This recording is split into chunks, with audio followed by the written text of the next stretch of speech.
Es muy, es muy satisfactorio, muy gratificante el tener la oportunidad de volvernos a encontrar en el mismo orden de ideas que es el alabar y bendecir al Señor en su santísimo nombre a través del escudriñamiento de su bendita palabra. En agosto del año pasado, si no me equivoco, iniciamos el estudio acerca del origen de Satanás. Estamos en enero del año 2023 y por la gracia de Dios estamos por terminar, dado que nos ha llevado estas semanas porque hemos hecho un estudio minucioso, profundo, diligente y responsable. No hemos emitido la palabra en forma superficial, dado la delicadeza del tema. Dado la delicadeza del tema del origen de Satanás y la tradición de la mismísima Iglesia de Dios acerca de un concepto errado. Por la sencilla razón de la falta de escudriñamiento a la que a través de estas semanas hemos instado a la congregación a que escudriñemos aún más profundamente, tomando como ejemplo los hermanos de Berea, en donde no les compraban cualquier verdad aún a los profetas. Así que me parece que hemos sido minuciosos, exegetas.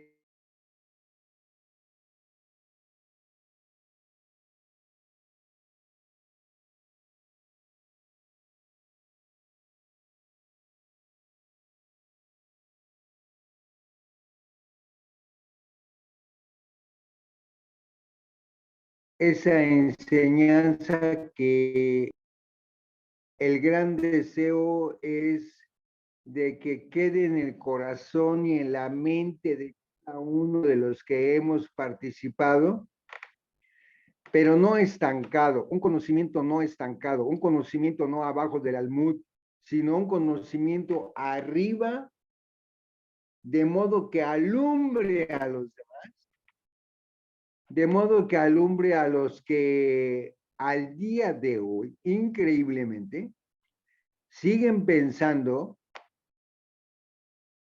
que Lucifer es Satanás.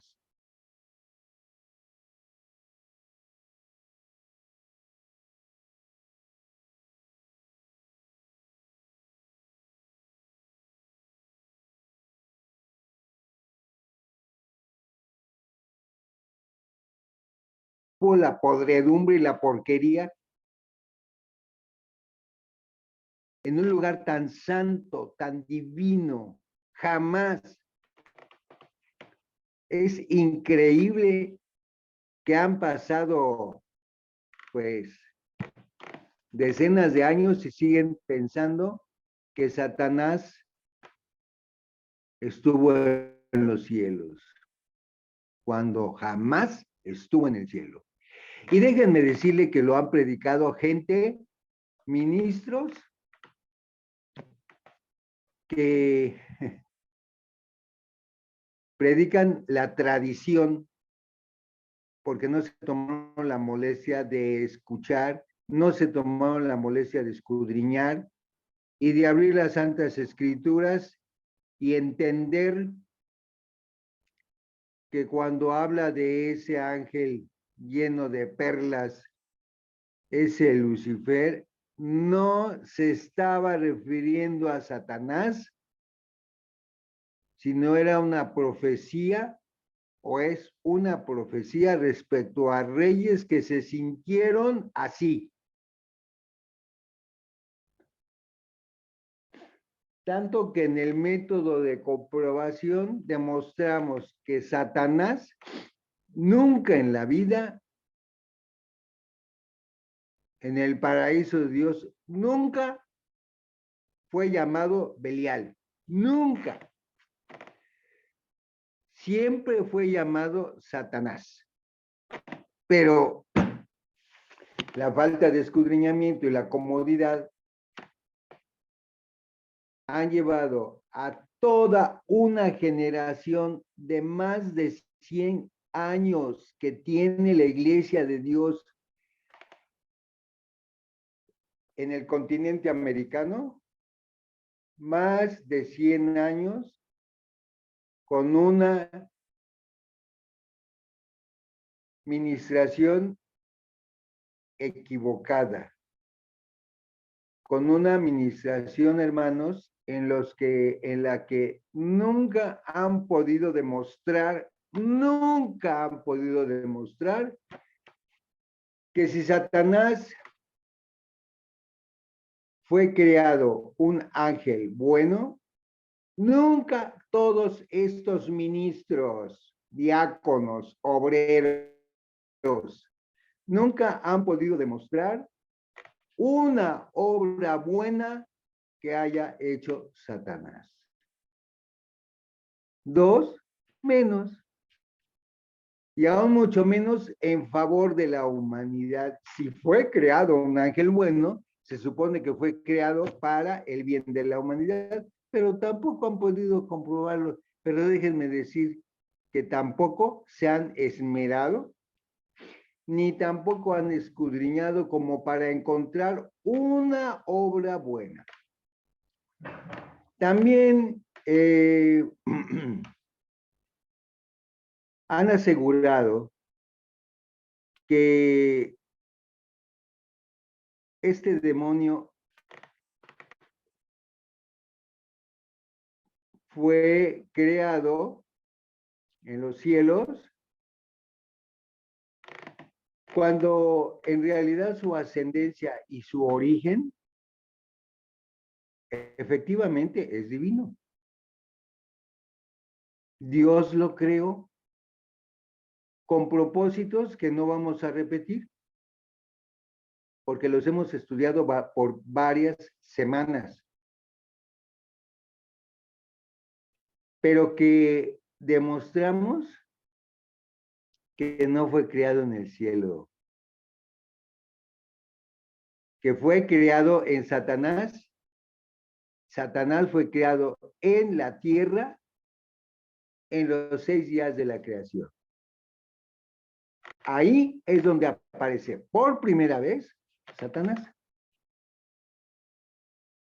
De suerte que la enseñanza tendrá que haber sido substanciosa e inmarcesible,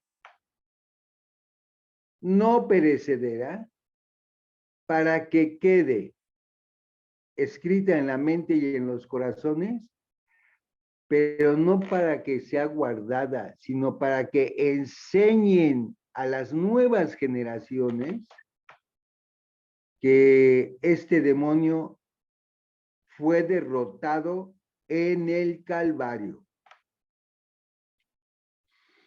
que Cristo Jesús le arrebató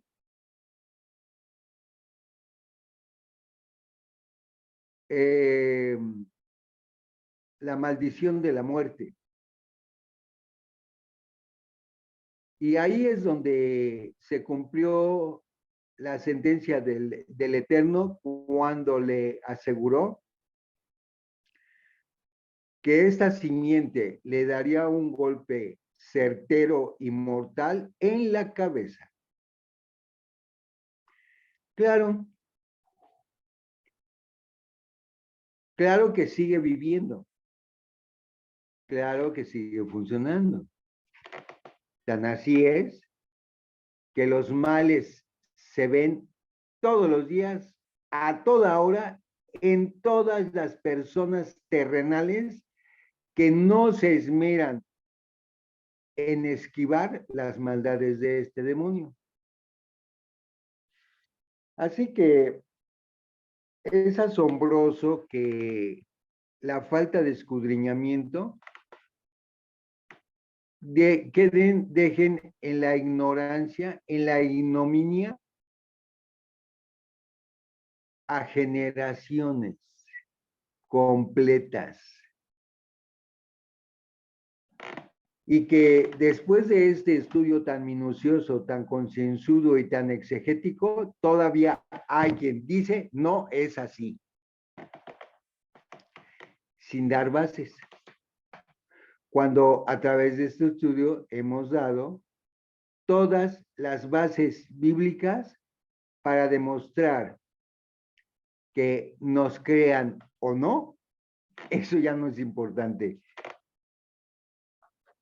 Se ha vivido en un error graso. Y que el Señor, a través de sus santos ángeles, nos ha dado la oportunidad de hablar las verdades y desenmascarar a este demonio que ha engañado, cumpliendo la palabra, aún a los escogidos, aún a los que supuestamente entendidos, los ha engañado al día de hoy. No crean que hace años, al día de hoy siguen engañados y seguirán engañados porque así quieren estar.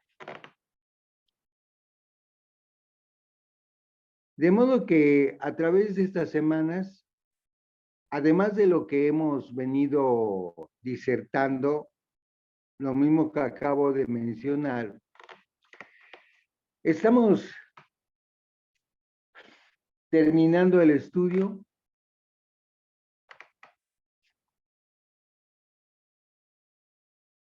tratando de concientizar al pueblo de Dios en que ese demonio no es una historieta, en que Satanás no es un cuento mágico, es toda una realidad contra la cual tenemos que luchar a través de la armadura que Dios nos da para poder vencerlo y hacerlo que huya, pero así, porque ha sido bastante y suficiente el daño que ha hecho al pueblo de Dios. Y en esta última parte,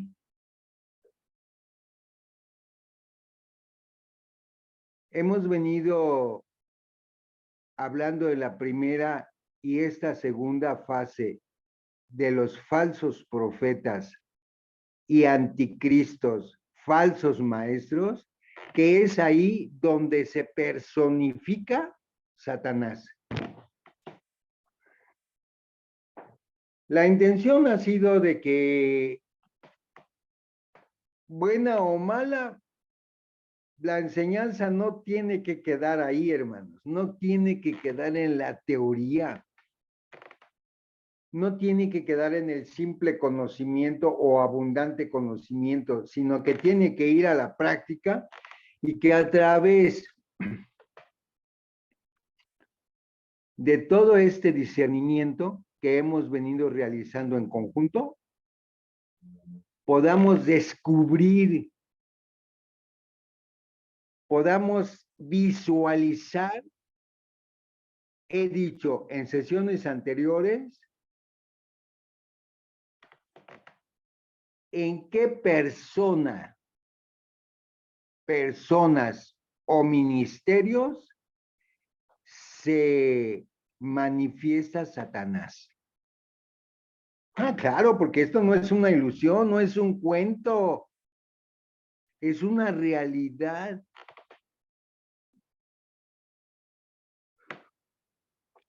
Y sí, ya aprendimos quién es Satanás, pero en persona de quién o de quiénes se manifiesta. Porque se manifiesta, como acabo de decir al principio en mi introducción, que se manifiesta no para el bien de la humanidad, porque viene a matar y a destruir. Es un asesino, es un homicida, es un destructor que puede hacer su trabajo, ciertamente encargado por Dios para probar a los hijos de Dios, porque el escepticismo es bastante notorio. El estudio conlleva a despertarnos. No es un cuento, no es un sueño, es una realidad para que estemos muy al pendiente de quienes están desempeñando el papel satánico, para que estemos muy alerta de quienes en nuestras localidades la están haciendo de Satanás. Porque Satanás nunca se le va a presentar como lo dibuja el mundo. A usted jamás se le va a presentar con una cola roja, unos cuernos y un asadón. Jamás. Si así fuera, pues todo el mundo huiría de él. Pero hermanos, de sobra sabemos que se presenta en forma completamente diferente como ángel de luz dentro de la iglesia. Afuera no. Estamos en el mundo, pero no somos del mundo. Estamos en el mundo, pero estamos en el pueblo de Dios, en donde la cizaña crece junto con el trigo.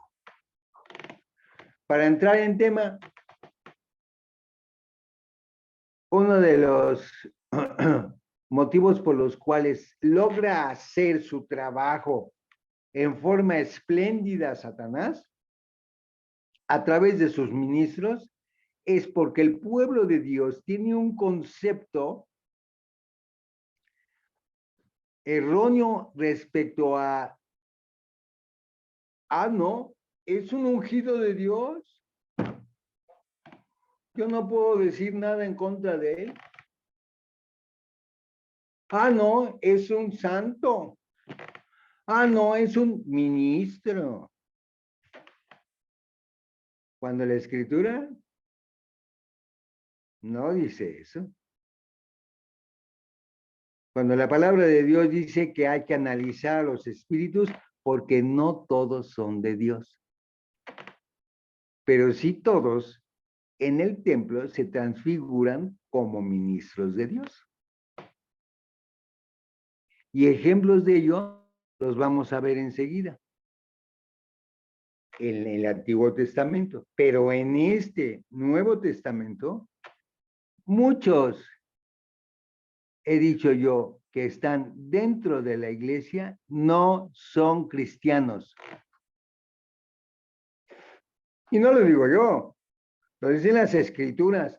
Y esta parte final es alertarnos acerca de esos que se dicen ministros, pero no se sabe ministros de quién, porque de Dios no son.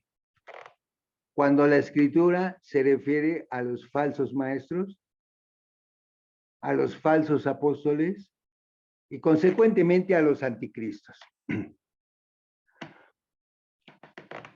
Es muy notorio, es muy relevante que el pueblo de Dios no tome suficiente o no haya venido tomando suficiente tiempo para desenmascarar a estos falsos maestros, a estos anticristos. Anticristos porque van contra las enseñanzas cristianas, contra las enseñanzas que Cristo dictó. Por eso terminamos esta serie de estudios alertando acerca de los falsos maestros que desde el tiempo pasado hicieron un daño extremadamente grande al pueblo de Dios.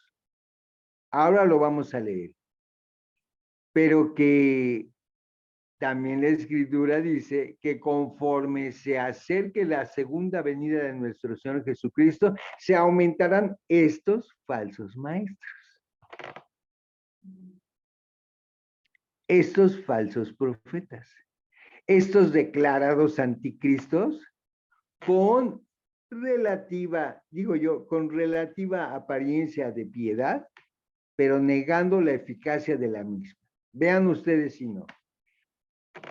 ¿Cómo es posible que profetas tan connotados como el profeta Jeremías, como el profeta Isaías, como el profeta Ezequiel, como el profeta Amós y otros más, alertaron en forma fehaciente de estos falsos maestros? Y en la actualidad, dice la gente, dice la iglesia, no, no, no, no, no, esos no son malos maestros. Bueno, todos nos equivocamos y todo, pero eso no dice la escritura, hermanos.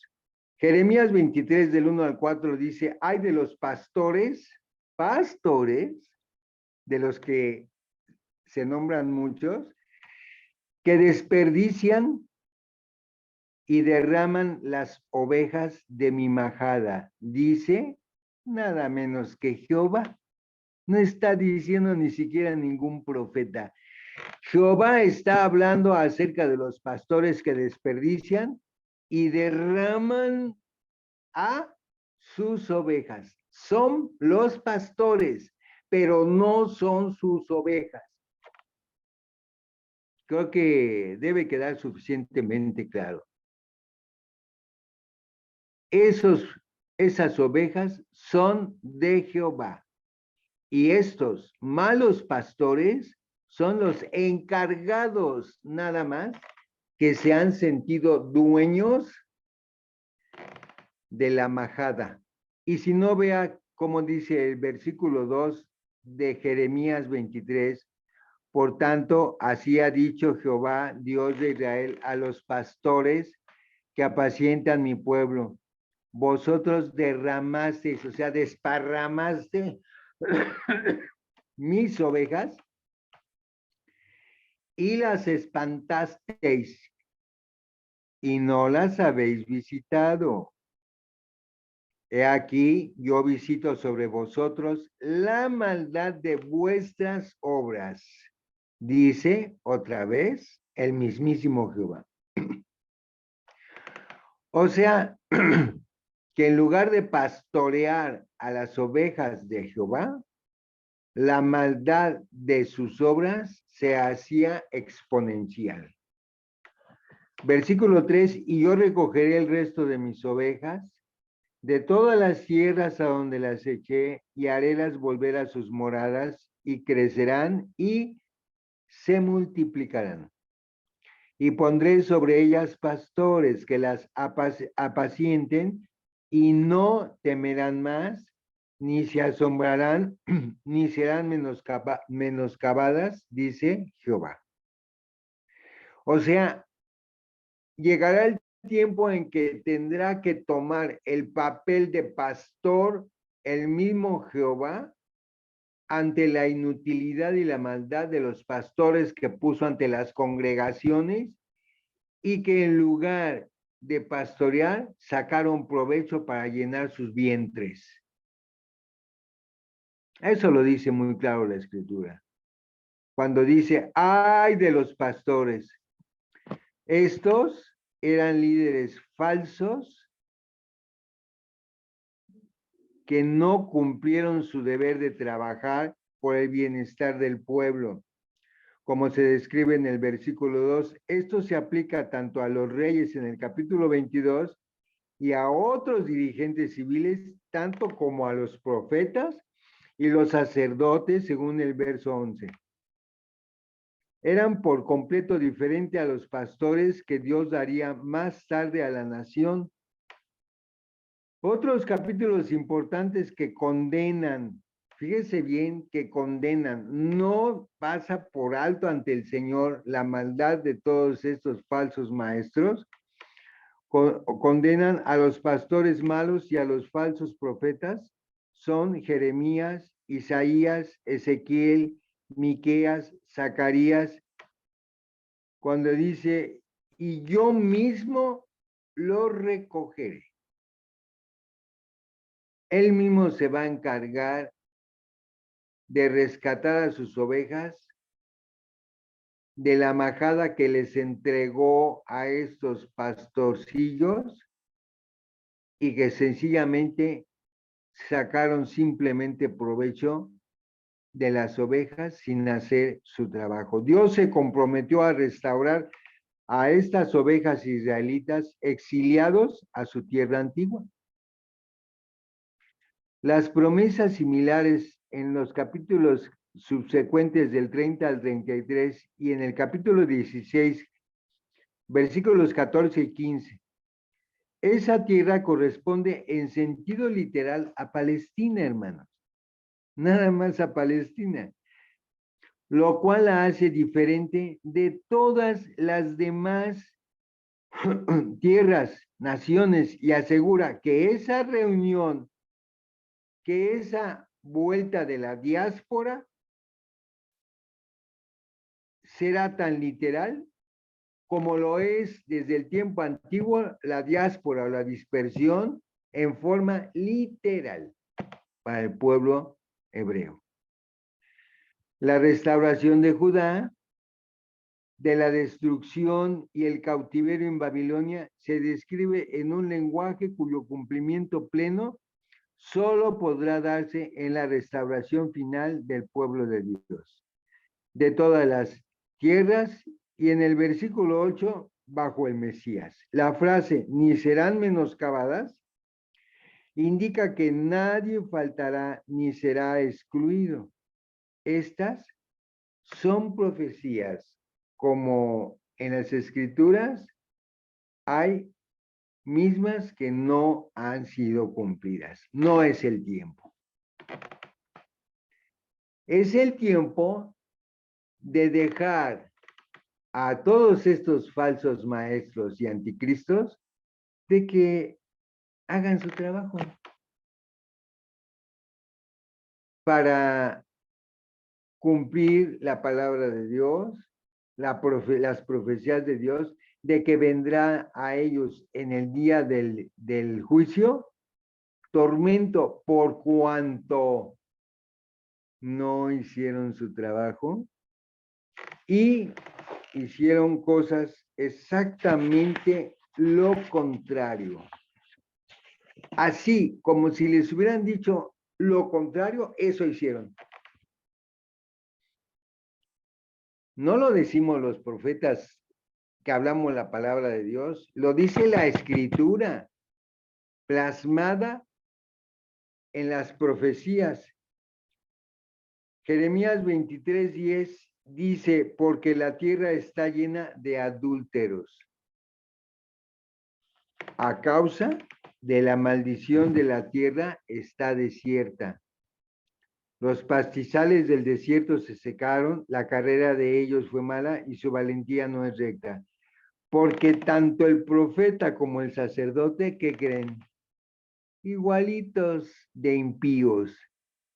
Tanto el sacerdote como el profeta son impíos. Y impíos quiere decir falta de piedad.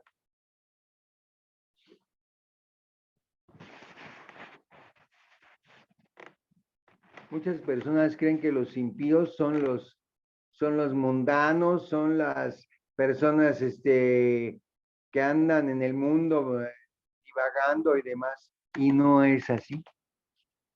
Sí son ellos, pero también son los que falta de piedad tienen dentro de la iglesia con las ovejas como estamos delineando. Son impíos, con su Biblia bajo el brazo, por supuesto. Bien peinaditos, bien perfumados, pero al fin y al cabo, impíos. Cuando dice el Señor, aún en mi casa hallé su maldad, aún en mi casa, ni su casa respetaron, ¿sí?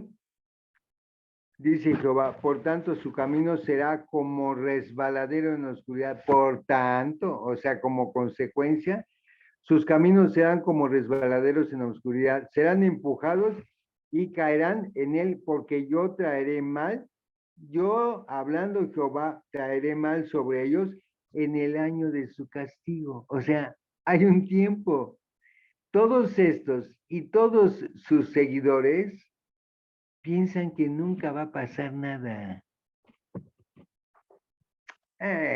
Piensan que nunca va a pasar nada y que todo ahí quedó. Pero el Señor aquí está diciendo que en el año de su castigo vendrá mal sobre ellos, aunque estén muertos.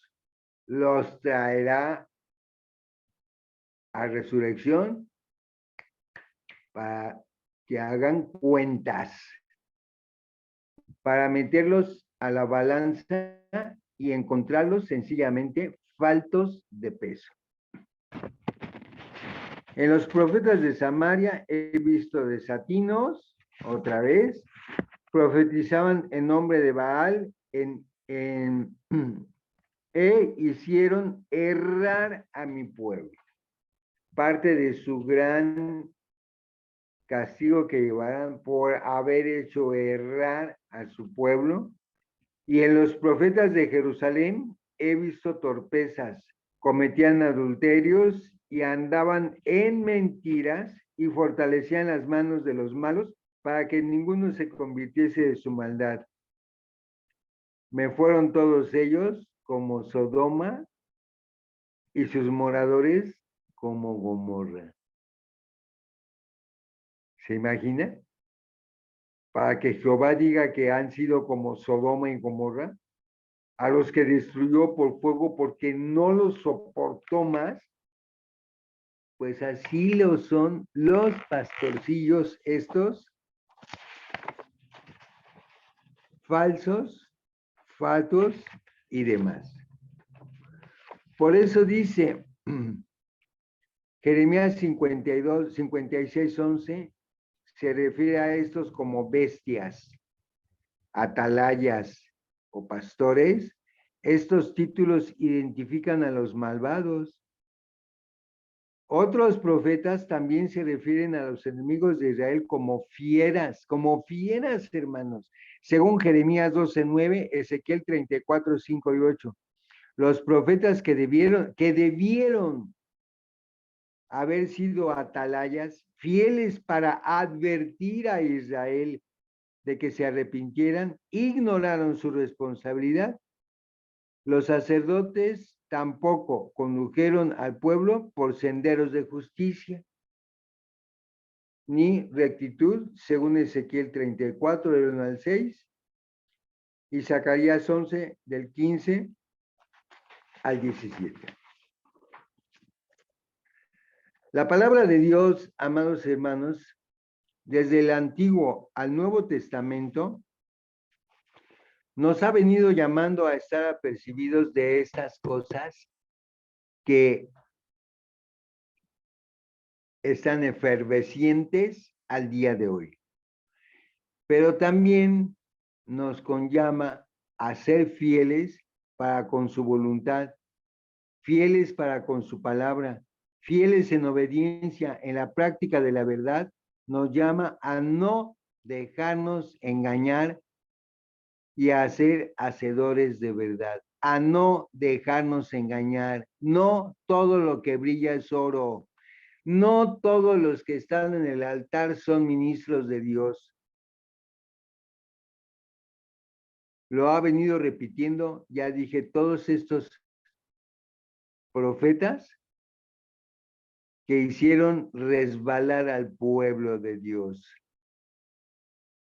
Por lo que esta noche, una vez más, nos combina a que no podemos ser confiados, hermanos. A que tenemos que probar los espíritus. Nada de que, yo no soy nadie, hermano, para juzgar. La palabra dice que, pues no juzguéis para que no seas juzgado. No, la Biblia te autoriza, es más, te obliga, es tu compromiso,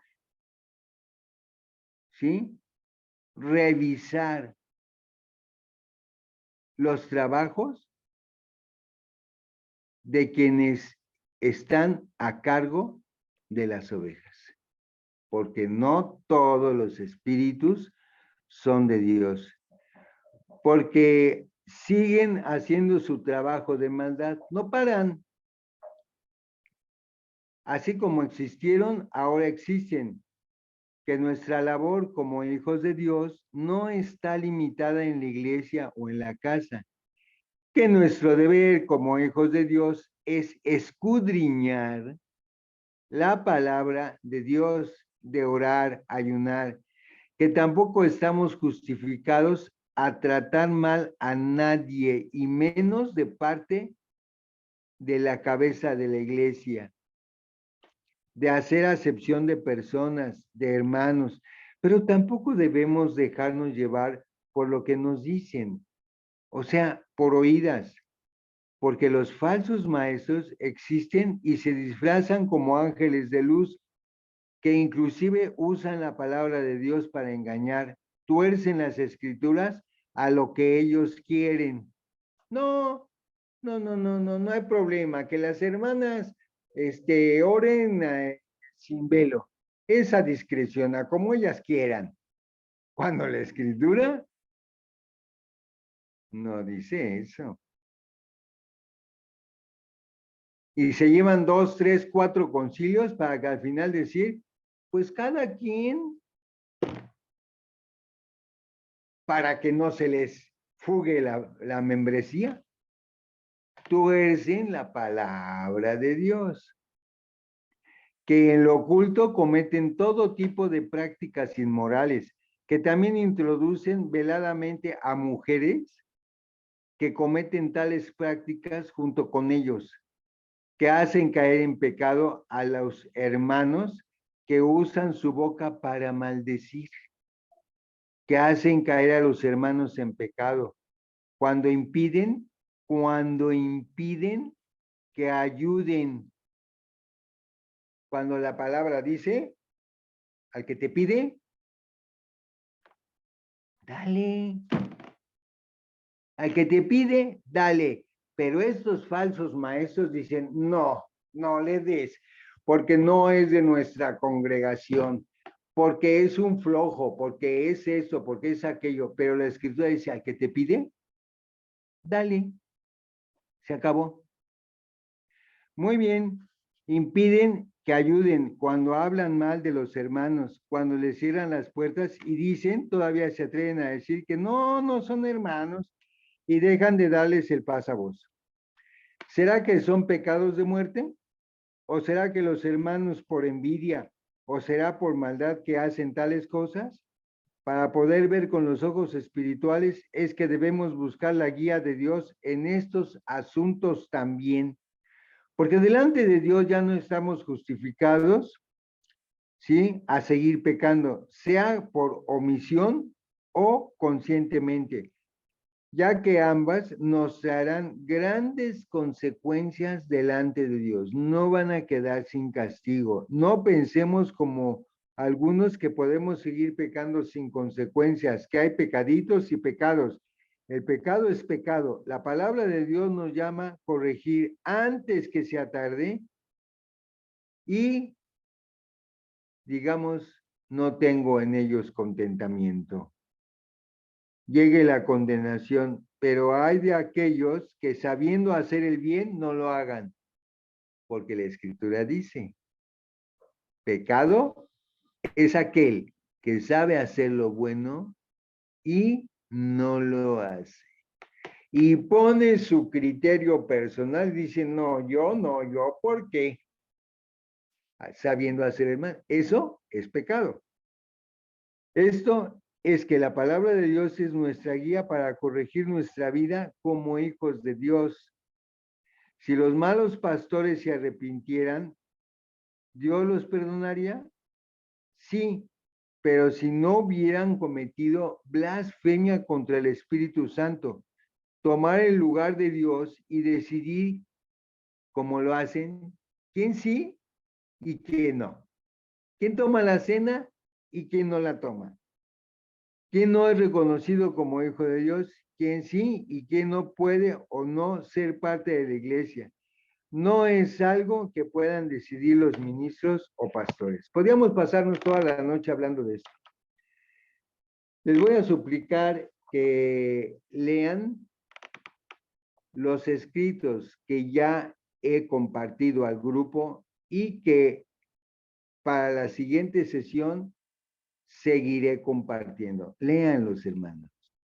No tenemos el tiempo para leer todo, pero si los grandes profetas se tomaron el tiempo para hablar de estos falsos profetas, es por el enorme daño que hacen al pueblo de Dios. Y el pueblo de Dios es usted y soy yo. Y esos existen al día de hoy. Así que yo me preocupo en el sentido, hermanos, de que no la tomemos tan a la ligera, de que lo veamos como una verdadera realidad que al día de hoy nos siguen haciendo mucho daño y que a más de uno han hecho caer. Así que la palabra de Dios, amados hermanos, es para, como acabamos de decir, es una guía. Es una guía, hermanos, para caminar mejor delante de Dios. La palabra de Dios es para guiarnos con su bendita palabra, para que sea ella quien nos exhorte, quien nos ayude, para que sea un cartabón para nuestra conducta. No lo acostumbro, pero me voy a permitir compartir una experiencia así, fresquecita, fresquecita, de los que dicen ser y no son. Bueno, pues ustedes saben que la secta, porque no es religión, es secta, llamada Testigos de Jehová, tocan la puerta, a veces son muy imprudentes para hablar la palabra de Dios, vienen en grupos y demás. Pero a la experiencia que me refiero y a lo que conlleva el estudio de hoy, que casi finalizamos, es que me acerqué a ellos, hombres y mujeres, y Dios sabe que les pedí un apoyo.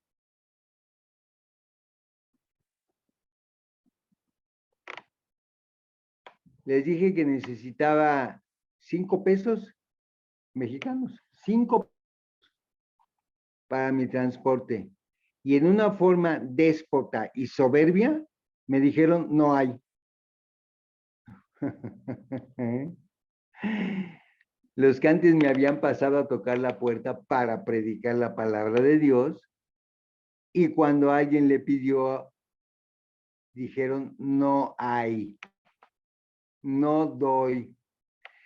Y todavía, bueno, pues me atreví a decirles, es que nada más hablo de 5 pesos.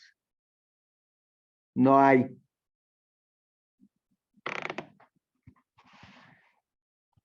Para mis adentros hermanos dije, mi concepto acerca de esta secta era muy concreta, pero ahora la confirmo.